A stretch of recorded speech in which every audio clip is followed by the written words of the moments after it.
Bonjour à toutes et bonjour à tous et bienvenue donc dans cette première classe inversée de l'année où nous allons réaliser la partie 2 de notre chapitre 1 sur la structure sociale. Donc comme je vous l'ai dit, pour réaliser cette classe inversée, vous allez donc devoir prendre des notes tout seul face à votre vidéo, prendre des notes sur tout ce que je vais pouvoir raconter. Alors attention, je vais répéter plusieurs fois les mêmes phrases, des fois en donnant des exemples un peu différents, des fois en utilisant des mots différents. Ne prenez que ce qui vous semble nécessaire. Ensuite, vous avez le droit de regarder la vidéo autant de fois que cela vous semble pertinent de la regarder. Et enfin, ce que je vous demande pour le mercredi 27 novembre, c'est d'apprendre le plus possible, d'apprendre vos notes sur cette partie-là du cours. Donc vous arrivez en classe en connaissant vos notes de manière à ce qu'on puisse avoir quelque chose d'assez dynamique. Ok? Donc, gros conseil, apprenez vos notes. Donc on a vu dans la partie 1 de notre cours que les inégalités structurent notre société. C'est parce qu'il existe des inégalités sociales et économiques que l'on peut mettre en évidence une hiérarchie sociale. C'est parce qu'il y a des inégalités de revenus que l'on peut parler d'un côté de riches et de l'autre côté de pauvres. Mais alors, quelles sont les analyses fondatrices et contemporaines de cette structure sociale? Comment l'analyser? Comment rendre compte de sa dynamique, de ses évolutions? Eh bien, pour commencer, on a les analyses fondatrices de la structure sociale. On pourrait parler de pionniers. C'est Karl Marx et Max Weber. Et donc la primauté au plus ancien des deux, primauté à Karl Marx, 1818-1883, qui va nous proposer une vision particulière et une vision que l'on peut caractériser en 4 points. Le premier point, c'est de dire que Karl Marx propose une vision de la structure sociale dualiste. Il reconnaît l'existence en fait de 3 classes sociales, les prolétaires, les capitalistes et les propriétaires fonciers, mais il va se concentrer sur les prolétaires et les capitalistes. Pourquoi? Tout simplement parce qu'il voit 2 conflits. Un conflit entre les prolétaires et les capitalistes et un conflit entre les capitalistes et les propriétaires fonciers. Et pour lui, le plus important des deux, de ces 2 conflits, le plus important, c'est le conflit qui oppose les prolétaires et les capitalistes. Alors qui sont-ils? Eh bien, tout simplement, les prolétaires, c'est un groupe qui est constitué d'ouvriers, d'exécutants et de personnes qui ne possèdent pas les moyens de production, qui ne font que les utiliser et qui vendent leur force de travail. Et de l'autre côté, nous avons les capitalistes, qui sont les propriétaires des moyens de production, les décideurs, et qui sont en fait les chefs d'entreprise. On le comprend donc assez vite, ce qui fonde la position sociale d'un individu, c'est sa position par rapport au mode de production. Soit je suis possédant, possesseur des moyens de production, dans ce cas-là je suis un capitaliste, soit je ne possède pas les moyens de production, autrement dit je ne suis pas détenteur d'une usine, dans ce cas-là je suis un prolétaire.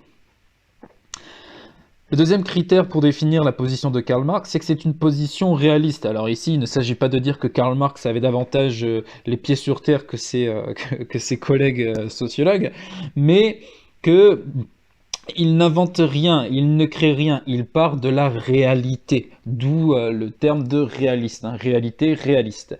Il observe la réalité, il observe qui détient les moyens de production, et il les regroupe entre eux, il en fait un groupe, les capitalistes, et il observe qui ne détient pas les moyens de production et qui vend sa force de travail pour obtenir un salaire, et dans ce cas-là, il les regroupe dans ce qu'il appelle le prolétariat.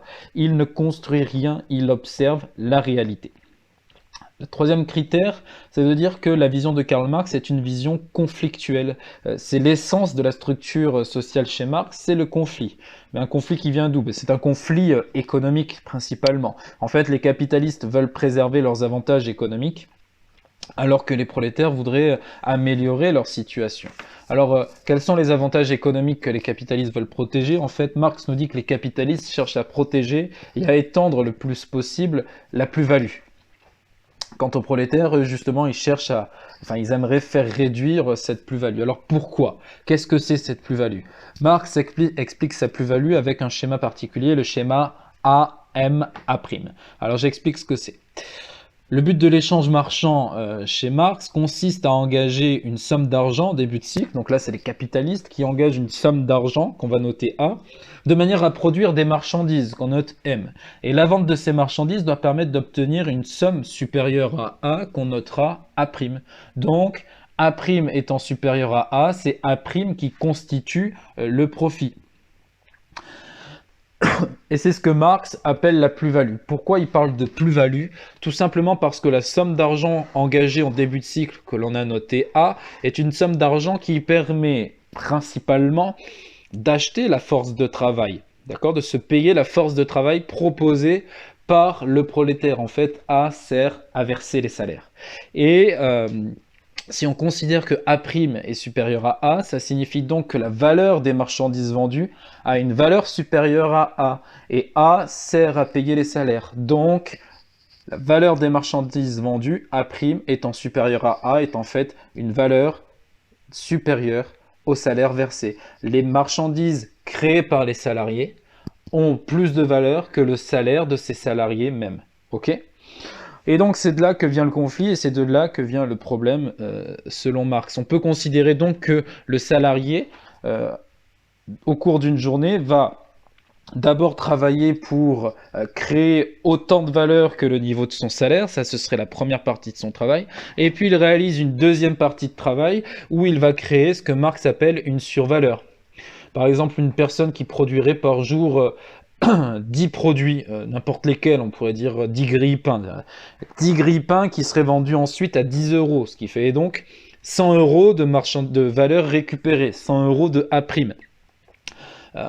Si le salaire de notre prolétaire est de 70 euros, ça veut donc dire que la plus-value est de 100 moins 70 euros, donc de 30 euros. Ça veut donc dire qu'à partir du 7e grille-pain produit, le prolétaire ne travaille plus pour lui, il travaille pour le capitaliste, pour son patron. Il travaille pour la réalisation du profit. Il ne travaille plus pour la réalisation de son salaire.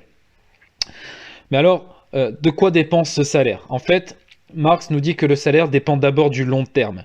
Et à long terme, le salaire dépend des besoins à satisfaire pour reconstituer la force de travail. Reconstituer, ça signifie quoi? Ça signifie que le salaire doit permettre aux salariés, aux prolétaires, de manger et de se loger. Il doit aussi lui permettre de pouvoir se reproduire biologiquement. C'est donc pour ça qu'on parle de reconstituer la force de travail, la reconstituer immédiatement, donc reconstituer l'énergie, se reposer et manger, pardon, et non pas se manger, mais manger tout court, et de reconstituer la force de travail dans le temps, et donc de permettre à la force de travail, de permettre aux prolétaires de se reproduire, et donc de faire des enfants qui eux-mêmes deviendront prolétaires. Ça, c'est ce que Marx appelle un salaire de subsistance, puisqu'il ne permet uniquement que de manger, de se loger et de se reproduire biologiquement. Donc c'est un salaire de subsistance qui ne permet à aucun moment de participer au loisir. À court terme, Marx nous dit que ce salaire de subsistance peut varier. En tout cas, que le salaire à court terme peut varier au-dessus ou en dessous du salaire de subsistance. Alors comment, à court terme, le salaire des prolétaires peut augmenter au-dessus du salaire de subsistance? Eh bien, tout simplement, ça va être en fonction du taux de chômage. Plus le taux de chômage sera bas, moins il y aura de prolétaires disponibles à embaucher. Et donc, on sera en pénurie de prolétaires disponibles à embaucher. Et quand il y a pénurie sur un marché, alors le prix de la marchandise considérée augmente. Ici, notre marchandise, c'est une marchandise particulière, c'est des êtres humains, c'est des prolétaires. Si on n'a pas assez de prolétaires, ça veut dire qu'ils deviennent rares. Et tout ce qui est rare est cher. Donc si le prolétaire devient rare, son salaire à court terme peut passer légèrement au-dessus du salaire de subsistance. Et vous le comprenez très bien. À l'inverse, si on a un fort taux de chômage, ça veut dire qu'il y a une abondance de prolétaires disponibles, prêts à travailler, de prolétaires au chômage. Et donc, quand il y a abondance de biens, le prix du bien diminue. Et là, le prix du bien de notre marchandise prolétaire diminuera, le salaire diminuera en période de fort chômage. Et donc, c'est ce qui explique les variations du salaire. Enfin, quatrième point pour définir la vision de Karl Marx, c'est une vision unidimensionnelle. La classe sociale chez Marx est l'unique manière de classer les individus dans sa structure sociale, et c'est une classe sociale économique. Pour être précis et pour faire un petit zoom sur cette notion de classe sociale chez Marx, il y a en fait deux niveaux de classe sociale chez Marx. Il y a un premier niveau d'évolution, ce qui serait le Pikachu des classes sociales, c'est ce que Marx appelle la classe en soi. La classe en soi, c'est une multitude d'individus qui partagent des conditions d'existence communes et des valeurs communes, et ça s'arrête là. Des individus qui partagent des conditions d'existence communes sont dans la même classe, et c'est ce qu'on appelle la classe en soi.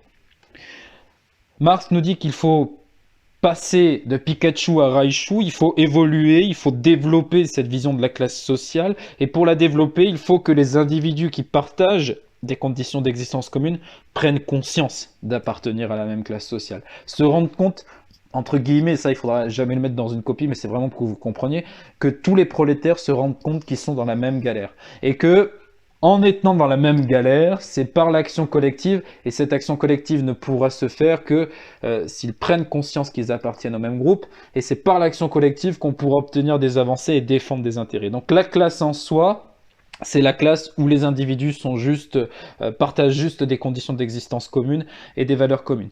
On passe à la classe pour soi quand il y a une prise de conscience de l'appartenance commune à la même classe et quand il y a défense des intérêts communs. Et Marx nous dit que ce qu'il souhaite, c'est que les prolétaires passent de la classe en soi à la classe pour soi. Pourquoi? Tout simplement pour pouvoir renverser la domination capitaliste. L'idée, c'est d'instaurer temporairement ensuite une dictature du prolétariat. Donc les prolétaires doivent prendre conscience d'appartenir à la même classe, de passer de la classe en soi à la classe pour soi, pour pouvoir renverser la domination capitaliste et pour pouvoir instaurer temporairement une dictature du prolétariat. Pourquoi temporairement une dictature du prolétariat? Parce que le grand objectif de Marx, c'est la mise en place d'une société nouvelle, une société débarrassée de toute classe sociale et débarrassée de toute domination. Donc il n'y aurait plus de possédants et de possédés, entre guillemets, d'exécutants et d'exécuteurs. Ce serait une société sans classe et sans conflit, et cette société-là, c'est ce que Karl Marx appelle le communisme. Face à cette vision marxiste de la structure sociale, Max Weber va développer sa propre vision. Alors, il va commencer par reprendre un tout petit élément de la vision marxiste, enfin un tout petit élément, il va reprendre un élément central de la vision marxiste, mais pour lui, ça va être qu'un petit élément de sa vision. Je parle ici du concept de classe sociale. Weber reprend le concept de classe sociale, mais il n'en fait qu'un élément de l'analyse de la structure sociale qu'il propose. Et donc, on peut dire que Weber est le premier analyste de la structure sociale à parler de strate sociale. D'accord? Donc, comment définir justement la vision de la structure sociale de Max Weber? D'abord, c'est une vision pluridimensionnelle. Comme Marx, il va reprendre la notion de classe sociale, mais ce n'est pas uniquement la seule dimension qu'il va donner à la structure sociale. En fait, la structure sociale weberienne, il faut l'envisager comme étant tridimensionnelle, à 3 dimensions. D'abord, une dimension, alors chez Weber, on ne parle pas de dimension, on parle d'ordre. Donc, d'abord, un ordre économique. L'ordre économique, c'est ce qui correspond à la classe sociale. Et là, les individus qui vont être au sommet de cet ordre sont des individus qui ont un fort accès aux biens et services, qui ont un fort accès à la consommation. Ils ont les moyens de consommer. Donc ceux qui sont tout en haut de l'ordre économique, ceux qui appartiennent aux classes favorisées, chez Weber, c'est ceux qui ont de hauts revenus. Et à l'inverse, ceux qui font partie des classes défavorisées, c'est ceux qui ont des faibles revenus. À côté de cet ordre économique, Weber nous parle de l'ordre social. Ici, c'est plus la classe sociale dont il est question, mais de groupe de statut. C'est le prestige et c'est l'honneur social qui fondent la position de l'individu dans cet ordre. Et le prestige social, l'honneur social peut être lié à divers critères. Le style de vie, les connaissances intellectuelles, les compétences manuelles, les études effectuées, l'emploi occupé, les exploits que l'on a pu réaliser. Tout ça fonde une aura autour de l'individu qui lui permet d'être plus ou moins haut dans l'ordre social. Et enfin, l'ordre politique, où ici c'est les partis qui jouent leur rôle, et les individus sont classés dans cet ordre selon leur capacité d'accéder au pouvoir. Ce que nous dit Weber, c'est que chaque individu n'a pas le même accès au pouvoir qu'un autre individu. Et donc, Weber nous dit que par cette approche en 3 ordres, il n'y a pas cette notion de prise de conscience de classe et d'appartenance commune. Pourquoi? Tout simplement parce qu'un individu peut se retrouver très haut dans un ordre et très bas dans les deux ordres et dans les deux autres, pardon. Ou il peut se retrouver très haut dans l'ordre économique, avoir de forts revenus, très haut dans l'ordre social, bénéficier d'un prestige social sans fin, et être plutôt en bas de l'ordre politique. Alors là, je vais vous donner un exemple qui me parlerait à moi. C'est l'exemple de Zinedine Zidane, qui est une personne qui est très très très en haut de l'ordre économique parce que disposant de revenus largement suffisants, très en haut dans l'ordre social parce qu'ayant réalisé des exploits retentissants dans le football français, européen et même mondial, donc très très très très haut dans l'ordre social, mais plutôt bas dans l'ordre politique puisque, par exemple, il y a très peu de chances qu'un jour Zinedine Zidane soit élu président de la République. Alors certains se disent, ouais, s'il se présentait, il réussirait. Non. A priori, non. Il est plutôt en bas dans l'ordre politique, il ne fait pas de politique, il n'appartient pas à un parti politique. Et de toute manière, on peut considérer que la psychologie de l'électorat français n'est pas une psychologie favorable à l'élection d'anciens sportifs à la présidence. D'accord ? Le deuxième critère de définition de la vision weberienne, c'est de dire qu'il n'y a pas de conflit. Il y a une compétition entre les individus pour grimper à l'intérieur de chaque ordre, mais il n'y a pas nécessairement de conflit. Et là aussi, ça tient au fait qu'il n'y a pas, chez Weber, de prise de conscience. Enfin, l'approche de Weber est une approche nominaliste, d'accord? Donc là, Weber ne se contente pas d'observer la réalité, en fait, il crée des critères, hein, critères économiques, critères sociaux, critères politiques, et ensuite il va collectionner les individus et les placer plus ou moins haut dans les ordres. C'est lui qui crée les classes sociales, c'est lui qui crée les groupes de statut, c'est lui qui crée l'ordre politique et qui détermine un petit peu qui a le plus de chances d'accéder au pouvoir.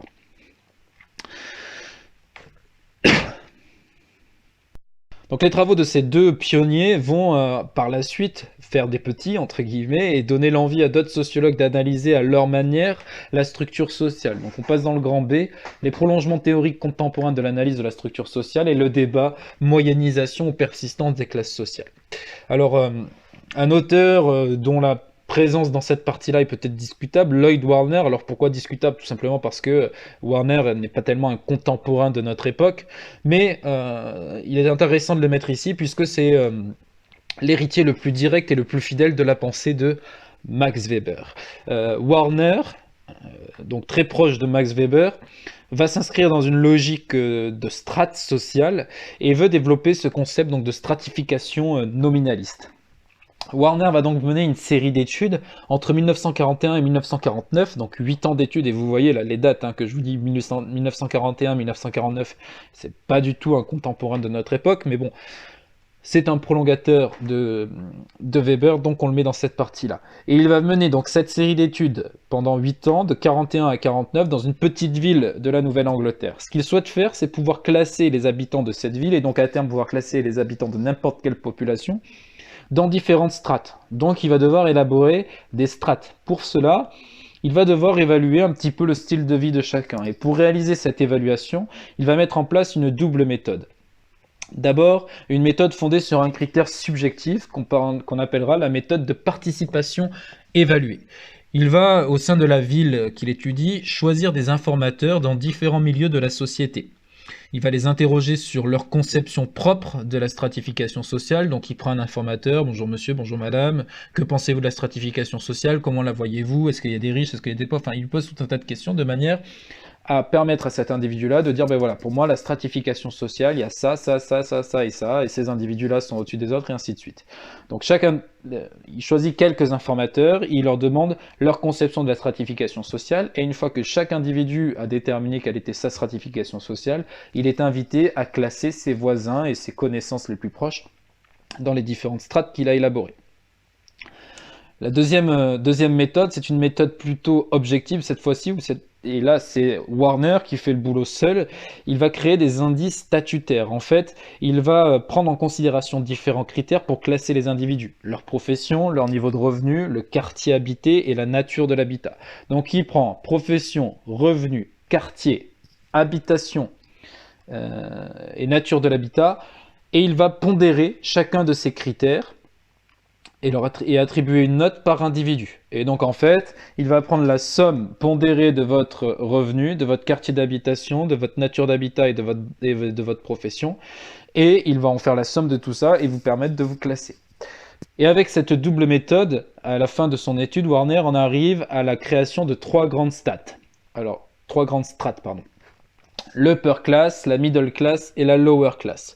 Et en fait, ces trois grandes strates, upper, middle et lower, donc upper supérieur, middle moyenne et lower inférieur, de ces trois grandes strates, il en déduit deux sous-strates. Donc par exemple, dans la grande strate upper, il va distinguer la upper, donc la très très haute classe, donc là c'est tout ce qui est l'aristocratie. La lower upper, donc là c'est les nouveaux riches, on est toujours dans la classe, dans la strate supérieure, mais on est chez les un peu moins riches que les riches. Ensuite, dans la middle, il va opérer la même distinction, la upper middle, donc là c'est la classe moyenne aisée, et la lower middle, où ici il parle de petite bourgeoisie. Et dans la strate lower, il va parler d'upper lower, donc là c'est euh, les petits boutiquiers, les employés qualifiés, et c'est la upper lower, donc la haute petite classe, enfin les plus riches des plus pauvres, entre guillemets, si vous voulez bien comprendre. Et dernière sous-strate, la lower lower, donc là c'est les plus pauvres des plus pauvres, et il regroupe ici tous ceux qui ont un statut précaire. Je vous mets sur la diapo les pourcentages qui correspondent à son étude. En fait, bah, sur 100 individus de la ville qu'il a étudié, 1,44 appartenait à la upper upper, 1,56 appartenait à la lower upper, 10,22 appartenait à la upper middle, 23,12 à la lower middle, et ainsi de suite. Donc ça, c'était pour la vision de Warner qui s'inscrit donc dans la droite ligne de Weber. Puis, cette fois-ci, côté français, puisque Warner était un Américain, côté français, on va avoir le début du débat qui va s'installer entre moyennisation et persistance des classes, et donc un débat qui va s'organiser autour de deux pensées, Pierre Bourdieu et Henri Mendras. Un débat autour de deux pensées, certes, dans un premier temps, la pensée de Bourdieu qui va, dans une droite ligne marxiste, penser la structure sociale autour de l'existence de classes sociales, puis celle d'Henri Mendras qui va lui proposer une vision de moyennisation, mais un débat duquel il ne faut pas éloigner et enlever Louis Chauvel, autre sociologue français qui va proposer sa vision sur sa pensée, le retour des classes sociales. Donc Bourdieu d'abord, Bourdieu un prolongateur, s'il en est, de la pensée marxiste, donc on pourrait considérer que Bourdieu est un héritier marxiste, dans le sens où Bourdieu propose une analyse de la structure sociale organisée autour du concept de classe sociale. Ce qui fonde la classe sociale chez Bourdieu, c'est l'inégale répartition et l'inégale dotation des formes de capital entre les individus. Bourdieu va distinguer trois formes de capital, le capital culturel, le capital économique et le capital social. De ces trois formes de capital, Bourdieu va en retenir ici, pour la construction de son espace social, de la figure que vous avez sur la diapo, il va en retenir deux principalement, le capital économique et le capital culturel. En fait, il va proposer d'abord une première hiérarchisation des individus de manière horizontale, hein, vous pouvez le voir sur la figure. Les individus sont d'abord classés horizontalement selon leur dotation en capital économique, et dans ce cas-là, plus l'individu a du capital économique, plus il se situera à droite de l'espace social proposé par Bourdieu, et une deuxième hiérarchisation horizontale, cette fois-ci dépendant du capital culturel, et dans ce cas-là, plus l'individu disposera de capital culturel, plus il sera à gauche de l'espace social proposé par Bourdieu. Et ensuite, il procède à une deuxième hiérarchisation, cette fois-ci dans le sens vertical, qui est une hiérarchisation en capital global, c'est-à-dire en toute forme de capital confondu. En faisant ainsi, Bourdieu parvient à hiérarchiser les individus entre eux, mais surtout à hiérarchiser dans un espace social les classes sociales, puisque Bourdieu va réunir les individus dans des classes sociales en s'appuyant notamment sur le concept de CSP. En fait, Bourdieu, lorsqu'il émet son analyse de la structure sociale, il le fait aussi dans une autre ambition. Il n'a pas pour ambition unique de proposer une analyse de la structure sociale, il voit plus loin et il cherche à expliquer les pratiques culturelles selon l'appartenance sociale de l'individu. Et ça aussi, vous pouvez le voir sur la figure, vous voyez bien que il a associé certaines pratiques culturelles, certaines pratiques sportives, le football est associé à un certain milieu social, quand le golf, lui, est plutôt à l'opposé de l'espace social bourdieusien et est associé à d'autres catégories sociales. Ce qui fonde la pratique sociale, la pratique culturelle, pardon, ce qui fonde les pratiques culturelles de chaque classe sociale dans l'esprit de Bourdieu, c'est en fait le résultat de trois paramètres. Le premier paramètre, c'est la place de la classe sociale dans la société. Le deuxième paramètre qui fonde la pratique culturelle de la classe sociale, c'est un principe de cohérence de pratique, hein. On peut se rendre compte que les individus qui pratiquent du golf sont aussi des individus qui vont à l'opéra. Et les individus qui ont tendance à pratiquer du football sont plutôt des individus qui pratiquent aussi la pétanque. Et on voit même que Bourdieu établit une distinction dans les pratiques de consommation d'alcool, hein, où le whisky est plutôt associé aux classes supérieures, alors que le vin rouge de table, est plutôt associé aux classes populaires. Donc voilà, et par la suite, Bourdieu va proposer une sorte de simplification de ces résultats et il va regrouper l'ensemble de ces CSP, l'ensemble de ces individus au sein de trois grandes classes sociales, ce qu'il va appeler donc la classe sociale dominante, qui sera pour Bourdieu la classe la plus hétérogène. Pourquoi? Ben parce qu'elle réunit à la fois des CSP qui ont une forte dotation en capital économique et une faible dotation en capital culturel, et de l'autre côté des CSP qui vont, comme les ingénieurs par exemple, ou comme les enseignants du supérieur, détenir un fort capital culturel et peu de capital économique. Ça, c'est la première classe, la classe dominante. La seconde classe, c'est ce qu'il appelle la petite bourgeoisie. On peut aussi trouver la terminologie dans certains documents présentant l'espace social bourdieusien. Certains documents vous parleront de classe moyenne. Les deux termes sont acceptables. On peut parler de petite bourgeoisie pour cette classe intermédiaire ici, ou de classe moyenne. Et enfin, la troisième classe que Bourdieu propose, c'est la classe populaire. Face à cette théorie bourdieusienne, Mendras va proposer son analyse et il va prendre le contre-pied total de l'analyse de Bourdieu. Pour commencer, à l'inverse de Bourdieu, il va constater un émiettement des classes sociales et de la hiérarchisation de la société. Il pense à un modèle qui va être fait de constellations sans hiérarchie et dans un espace à deux dimensions. En fait, et là vous vous en rendez compte avec la figure qui vous est proposée sur la diapo, il propose une structure sociale qui prend la forme d'une toupie dont les pôles sont constitués en haut de l'élite, en bas des pauvres, et d'un ventre constitué de constellations, de deux constellations, la constellation populaire et la constellation centrale.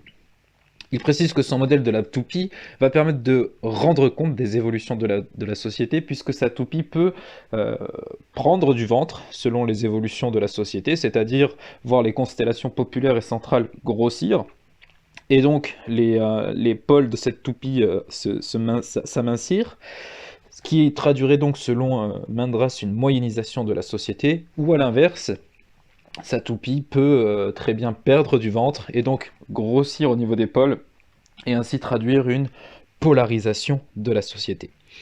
Mendras va plus loin et va aller jusqu'à refuser le concept de classe sociale dans sa version marxiste et il considère même que si l'on s'en tient à la définition du barbu allemand marxiste, il n'y a plus de classe sociale. Les classes sociales n'existent plus. Vous pouvez le mettre entre guillemets, ça, les classes sociales n'existent plus. Ce sont les mots d'Henri Mendras, en s'en tenant bien entendu à la définition marxiste de classe sociale.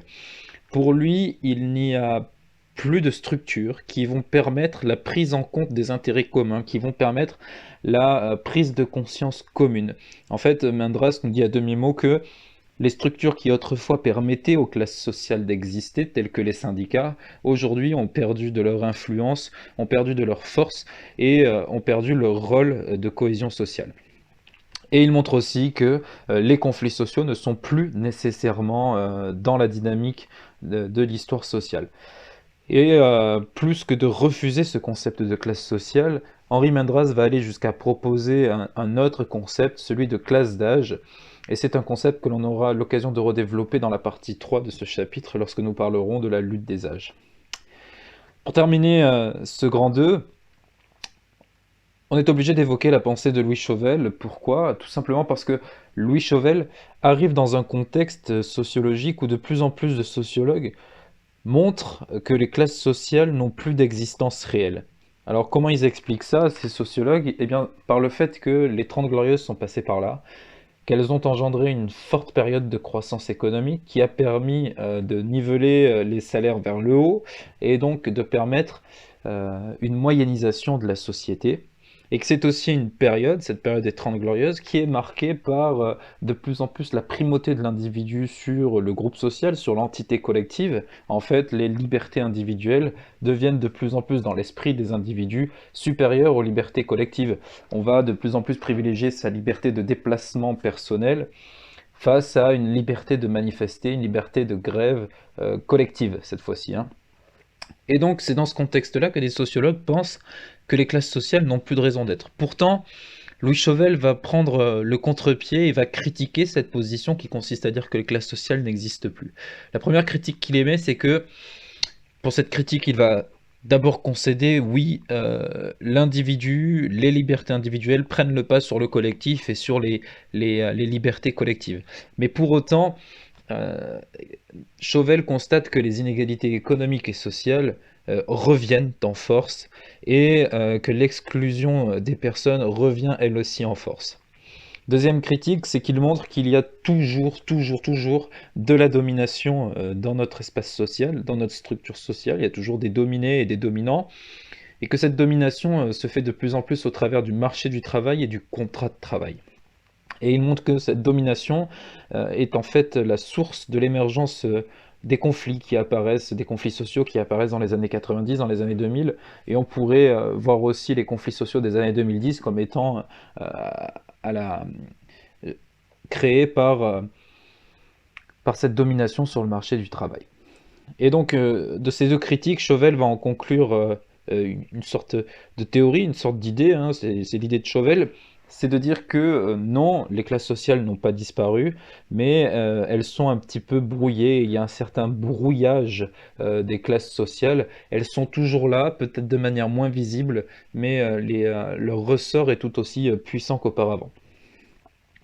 Voilà, donc c'en est terminé pour ce grand 2, c'était un peu long, désolé, j'avais pourtant promis de me synthétiser, ce n'est pas réussi. J'espère que vous avez pris du plaisir à écouter cette vidéo, que vous en reprendrez à l'écouter une deuxième fois, une troisième fois, une quatrième fois, une cinquième fois. Peut-être pas nécessaire d'aller jusque-là. Écoutez-la autant que possible, autant que nécessaire. Prenez des notes, et puis on reparle de tout ça mercredi 27. À bientôt!